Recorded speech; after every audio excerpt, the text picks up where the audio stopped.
అది అందరూ ఏమన్నారంటే చూసి ట్రైన్ టైగర్ కదా అన్నారు. నేనన్నాను ట్రైన్ టైగరో లేదో నాకు తెలియదండి, మీరు రండి దాని ముందు ఒకసారి 5 నిమిషాలు నిల్చోండి అన్నారు. 5 నిమిషాలు నిల్చోండి, అందరూ వెళ్ళిపోతాం నిల్చోండి, అది ట్రైన్టా కాదా అప్పుడు తెలుస్తుంది. పులి పులియే పిల్లి పిల్లి కదా. కానీ 1 డే చేస్తే నాకు బాగా దెబ్బలు తగిలేదు. అది వీపు మీద, కాలు మీద, నా మొహం ఒకటే నేను కవర్ చేశాను. ఆ సినిమా చూస్తే మీకు తెలుస్తుంది.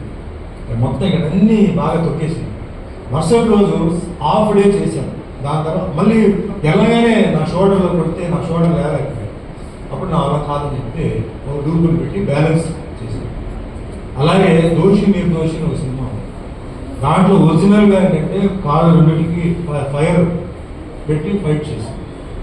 అలాగే చేసినప్పుడు సాయంత్రానికి చెయ్యి కొంచెం అక్కడ జుట్టు అని కాలిపోతే మరుసటి రోజు డైరెక్టర్ వై నాగేశ్వరరావు ఏమన్నారంటే వద్దు సుమం గారు రిస్క్ ఎక్కువ తీసుకుంటున్నారు, డూప్ పెడితే అంటే అప్పుడు కూడా నేను ఉదయం వచ్చి మధ్యాహ్నం చేసి తర్వాత కొన్ని షార్ట్స్ డూప్ పెట్టి చేసి గర్జా దొంగ సినిమాలో ఫస్ట్ టైం గ్లాస్ బ్రేకింగ్, గ్లాస్లో డైవ్ చేసి వెళ్ళాలి.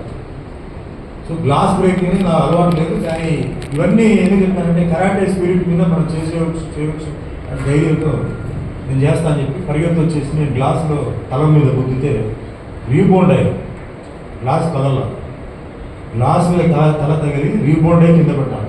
మళ్ళీ లేచాను, మళ్ళీ సెకండ్ టైం ట్రైన్ అంటే గ్లాస్ బాగా టైట్గా ఉండాలి, టైట్గా ఉంటేనే పగులుతాయి, లూజ్గా ఉంటే పగలదు, షుగర్ గ్లాస్.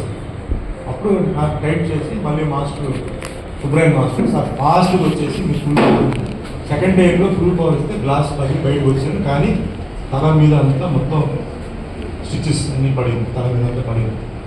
ఎందుకు చెప్తారంటే తర్వాత ఫస్ట్ ఫ్లోర్ నుంచి దూకమంటారు, ఆ వైర్ రోపు అవన్నీ ఏం లేదు, కింద బెడ్లు ఉంటాయి. అది లాస్ట్ షాట్ పెడతారు మాకు, ఎందుకంటే సినిమాలో లాస్ట్ షెడ్యూల్లో లాస్ట్ డే పెడతారు.